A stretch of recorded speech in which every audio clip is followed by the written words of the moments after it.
Very weird. And what about that image of the Ouroboros, right? The snake or dragon eating itself? Mm-hmm. I mean, let's talk about sacred sexuality and the fact that every living thing is in a system that's eating and birthing itself continuously in all directions. Yeah. How do you wrap your mind around that? Right. You know, I got a big sense of that when I went into old growth rainforest in Costa Rica for the first time.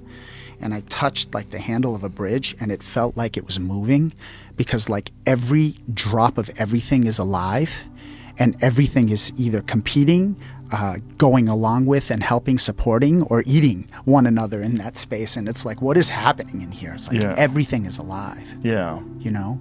And I had that type of an experience on psychedelics.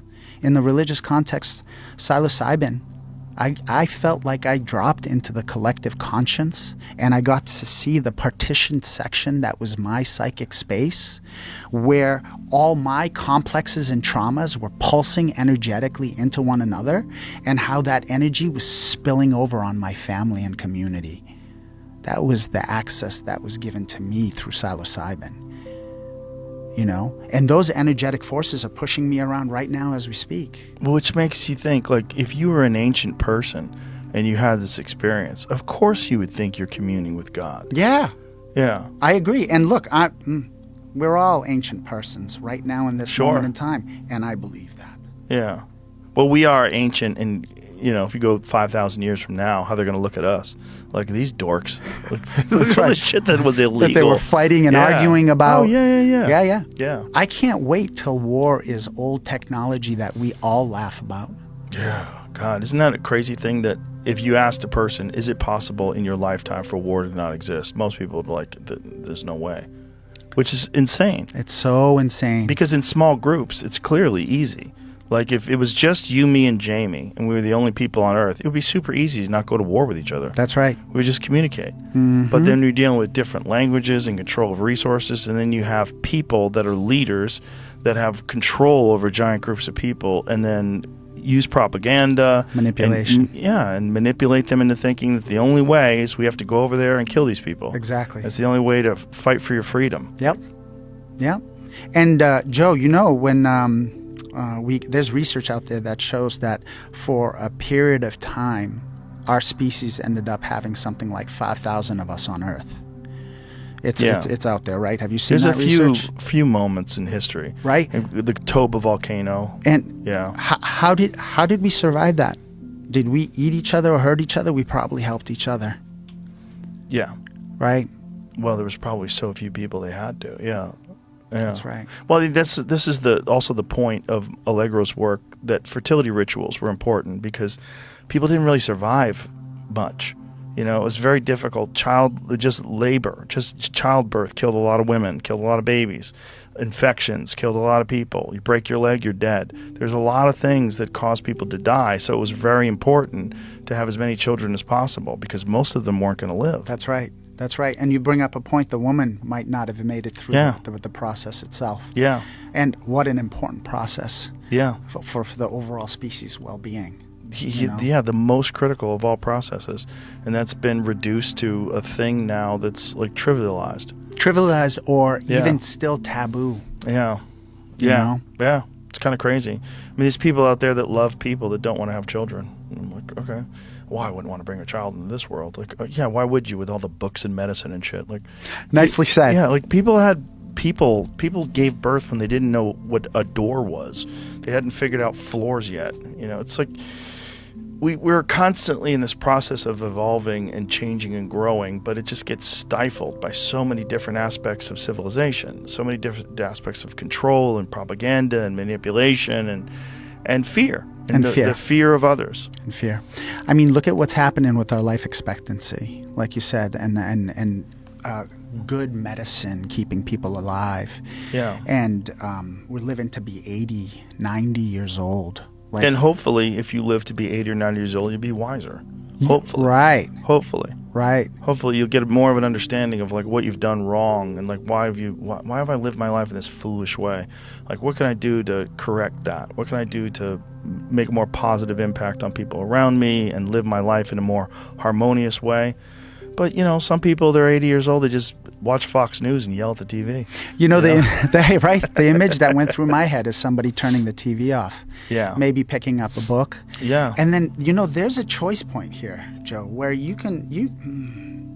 sometimes it's hard because there's things in the psyche that are manipulating what you're focusing on. Traumas plus external factors.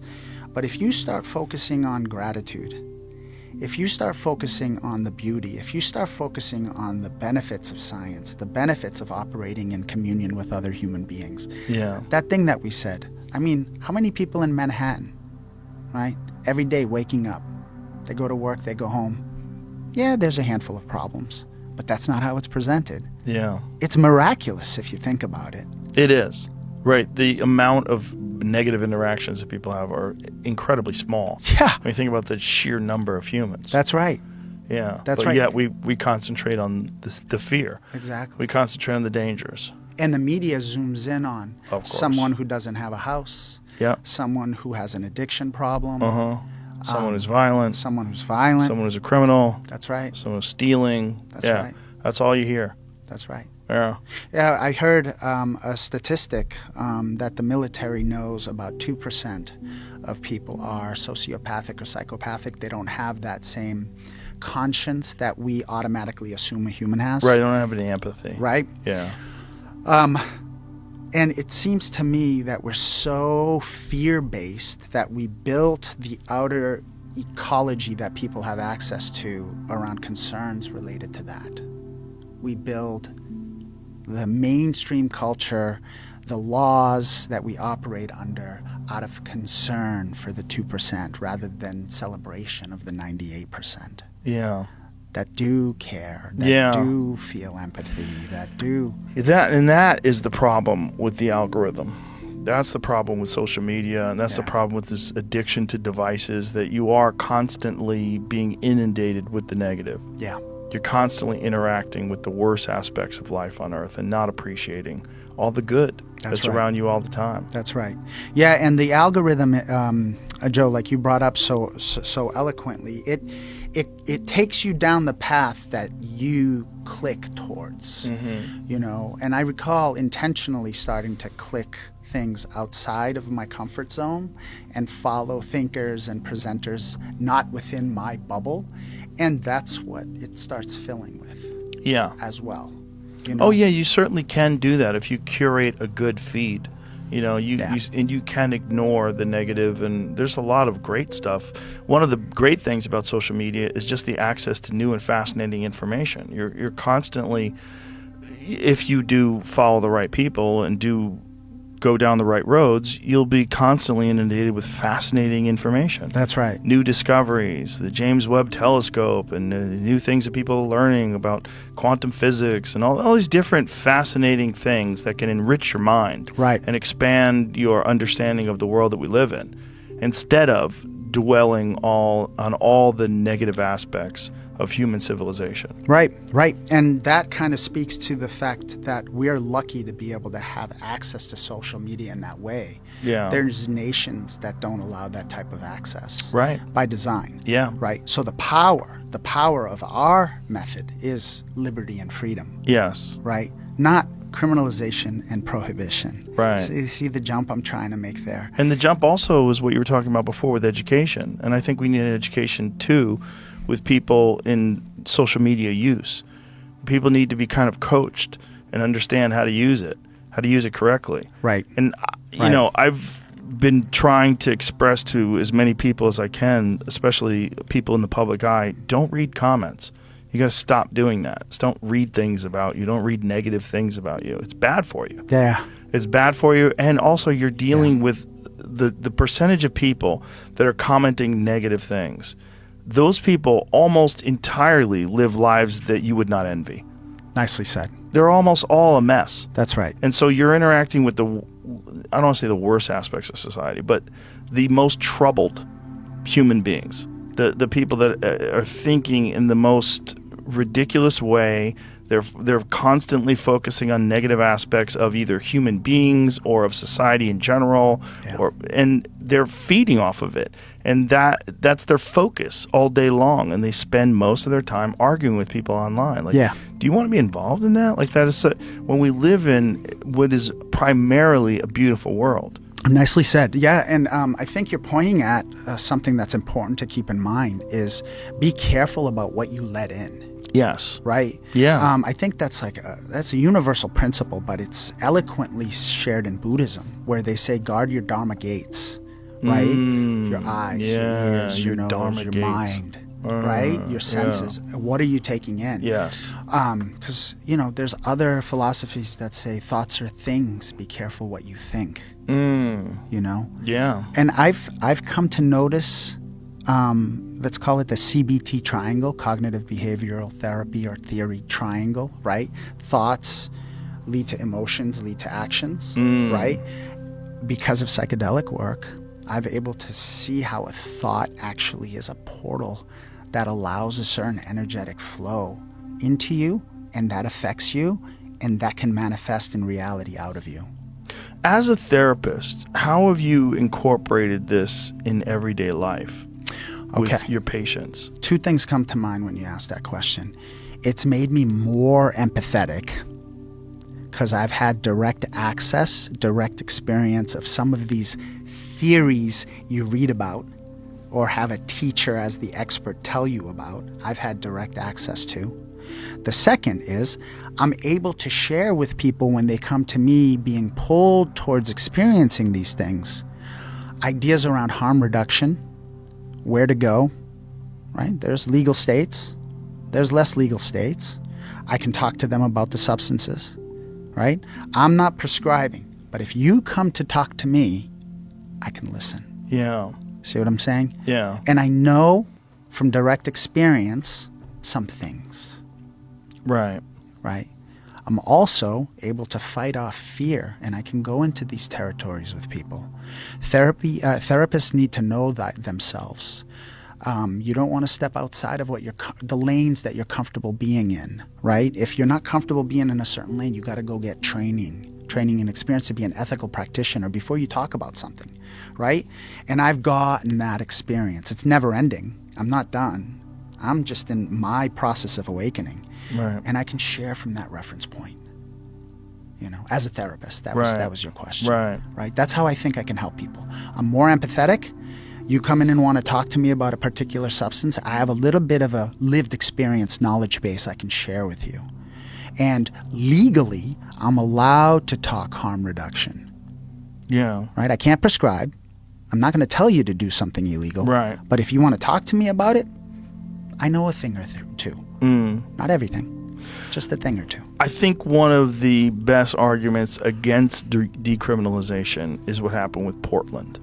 Okay. So, they went down this path. It was Portland, right? It wasn't Seattle. They went down this path of pure legalization. Oregon, everything. Yeah. Decriminalized everything. Yeah. And it went sideways. And I think it was probably because the culture that had already been firmly established in that place condoned open-air drug markets, people that were addicted to fentanyl and opiates out on the street and methamphetamines out on the street, using them constantly, no education, and then they just sort of opened the doors for everything. And then people went there specifically because they could do these things. And be that on the streets. And also be subsidized. Yeah.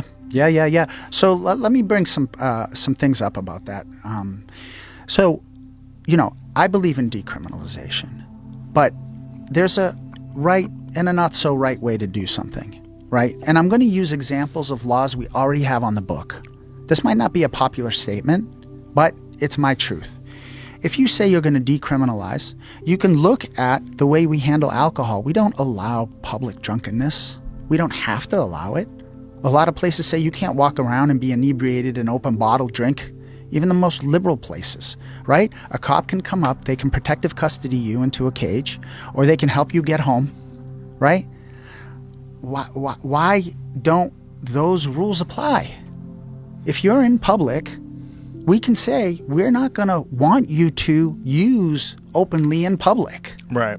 you know? But when you've already got people openly camping out on the streets and littering everywhere, and like what they've already allowed, unfortunately, they need to clean that up first before they can say we're going to decriminalize everything. Because you've already allowed people to do something that, you know, publicly is frowned upon, to just like be shitting on the street, and to you know, open drug use everywhere, Right. and have people camped out, homeless people like covering up sidewalks where you can't get around, and there's needles everywhere, and it's like garbage everywhere. Well, we can agree that we don't want that. And Right. in many places, like there's local ordinances against that. There's state level laws against that. And we can go all the way up. There's Right, but they're federal not level doing laws. anything about that. Well, that's the thing we can analyze. Yeah. Why wasn't the funding in place to ensure that public areas with public access followed some rules? Why? What happened? You know? I think that can be figured out, Yeah. right? So we realize that if we say full-scale decriminalization, anything goes, doesn't work, I would have told you right from the beginning, well, that's kind of freaky. Why are we going that far? Why don't we have any funding to help people and tell them, no, you can't take a shit over there. Right. You have to take a shit over here. We can all agree we don't want human feces over here, Right. right? That's not a shot against that person. We got to figure out what's going on. Why are they pooping over there, not in the porta potty over here? Or how about have a location where those people can go that isn't a prison, Right. where we have wraparound services, where we have maybe access to what they need, maybe access to what they're addicted to, right? Now we're starting to talk about safe supply with care and medical intervention. Yeah, there's Right. just, no one's ever done that successfully, though, right? Like, has any state ever incorporated some sort of successful program where they gave people safe supply and then counseling and got like a percentage of them off drugs and healthy? So I've heard that Canada's exploring the medical access of medical grade heroin for certain people. And we know that certain countries for years at this point have safe injection facilities where people can come to use their drugs under care and consideration and then leave. We know these things work, but they've got to be curated properly. Yeah. When you also can't impose it on all the rest of society by allowing people to just camp out everywhere on the streets. Well, that's the example that, right, like we can have rules, Yeah. local ordinances that say we this isn't a campground, Yeah. right? Right. And what do you need for this not to be a campground? Let's talk. Come talk in this building over here, Right. right? We can even figure out what's that going to cost? We can figure that out. And why isn't it being funded, right? And why aren't the police properly funded to act in a guardianship way in those situations, right? Yeah. Because look, our efforts go in the direction that our funding goes because people build their lives around that. And if funding is 90% on enforcement, then that's what you're going to get, right? Right. And we talked about the problems and how hurtful defund was. How about properly funding law enforcement to work in a guardianship paradigm for these situations that aren't necessarily criminal? They might be public health. Now you're keeping the cops involved, Right. right? You're not saying we're going to defund you, we don't need you. We do need you. You play a vital role in our society. But that would require like a fundamental shift to progressive ideology. They'd have to like change the way they view cops. Maybe that'll have to be incorporated in drips and drabs and carefully Yeah. into training, right? Yeah. But I got an example for you. Okay. I got an example for you. I think it's really important. It's from where I come, right? In Winthrop, Massachusetts, 10 years ago, when I was a patrol officer and I kept coming in seeing public health issues in the police logs and police incidents, public health issue, mental health challenge, a person not having access to their psychiatrist, running out of their medicine, overdose save, overdose lost tragically, over and over and over again. And I went talk to the police chief. I said, his name's Terrence Delahanty. I said, Chief, on patrol when I'm in, will you let me make a pile of work let's call it cases to investigate, because I think I have a detective fetish. I've never been a detective, but I wanted to investigate things too. He's like, then what are you going to do with that pile? I was like, I'm going to follow up in police uniform, patrol car. I'm going to go knock on a door and have a conversation with somebody. See what they really need to prevent that 911 call for service. He's on record saying he thought I was going to bang my head up against the wall. He's like, there's no one's going to talk to this kid in full uniform. But he was so excited, I had to let him try. 2-3 weeks later, I come back. I said, Chief, I got a problem. People are inviting me into their house, telling me to sit down, calling somebody down who's telling me that they were looking for cocaine, got fentanyl. We have a good problem. I got to connect these people to the appropriate help. You know what he said to me? He said, connect them to the public health department. There's a woman in there, her name's Meredith Hurley, and she's brought in people with lived and living experience, with challenges related to intoxicating substances, who are open about it to help with the overdose crisis. Bang. Public safety connected with public health. We created what I call the police to public health pipeline. Right? Picture this. A cop showing up to your house because they know what's going on in your house. You called 911 and you told us without us even coercing you and saying, Joe, what's going on? What do you need? What do you need to be well? We don't want you to die. Talk to us. We're not going to use it against you. I'm actually not going to run you because I'm playing this distinct role. I'm not going to run you. I don't want to know if there's any outstanding warrants. I'm not here to snoop around to find something that I'm going to be able to charge you with. I'm here to see what you need to not die and not have my detective show up and put you in a cage. That started in Winthrop over 10 years ago. It's called CLEAR, Community and Law Enforcement Assisted Recovery. Well, that's hopeful. You just got to expand something like that. I think we have room to expand it across the whole country. We are repositories, police departments are repositories of information on human suffering. You know what we're doing with that? If it's not traditional enforcement-based policing to make cases for court, nothing. That's not right. So it's the way it's approached. It's the way these problems are approached, and that they need new solutions. Yeah. Solutions that are preventative and that enforce the sense of community and help law enforcement officers ingratiate themselves with these people and be a part of the community instead of just being a person who comes to lock them up. There it is. You know what that is? That's community policing. We call it recovery-oriented community policing, right? Now let me plug something else in that I think is a sophisticated, important point that people got to keep in mind. This isn't an attack on traditional enforcement type of policing, right? If you are sensitive to human nature, you know there's going to be violations of the type that need somebody to show up and take a person out of their house in cuffs, put them in a jail cell, and take them to court. Unfortunately, the dark side is a part of human nature. And that type of policing, done right, is important, and it keeps us well. But when it's the only type of policing, we're missing something. We're missing something important and special. And our people are expecting our officers to show up and put a hand out, a helping hand, and say, we know what's going on, and we want you to be well. We don't want you to die. We don't want you to be in a cage. Human being in a cage. I think it is fundamentally law enforcement's role to do that.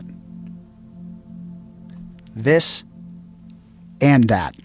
Yeah, well said. That might be a good way to end this. Tell people how they can get a hold of you, social media, like where you are. Sure, I appreciate that. Well, they can look up my name, Sarko Gergerian. I'm out of Winthrop, Massachusetts. Spell the last name because they're not going to be able to get that right. Sure, it's Gergerian. I'm out of Winthrop, Massachusetts. I'm a lieutenant with the Winthrop Police Department. Joe, let me plug this in. I am here speaking of my own beliefs. sharing about the positives, about my community, my department, the safety I found there, but these are my ideas. I'm not purporting to talk on behalf of Winthrop Police, Winthrop Mass. I just need people to know that. But they can find me online. They can get a hold of me at my work email.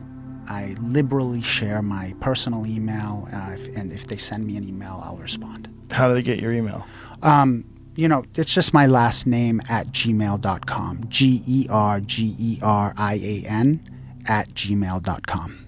Okay, good luck with the amount of emails you're going to get after this. All right, let's do it. Give me some time to get back to you. All right, well, thanks, brother. I appreciate you. I appreciate your perspective, the fact that you're willing to express it the way you do, and that you're willing to come on here and stick your neck out like this. It means a lot. Joe, let me say something back to you, man. This was a really special moment for me.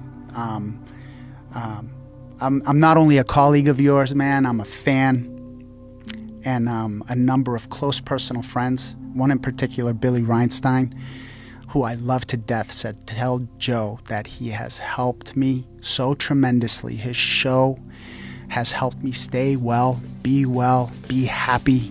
And I wanted to get that message over. That's awesome. Shout out to Billy. All right. Thank you very much.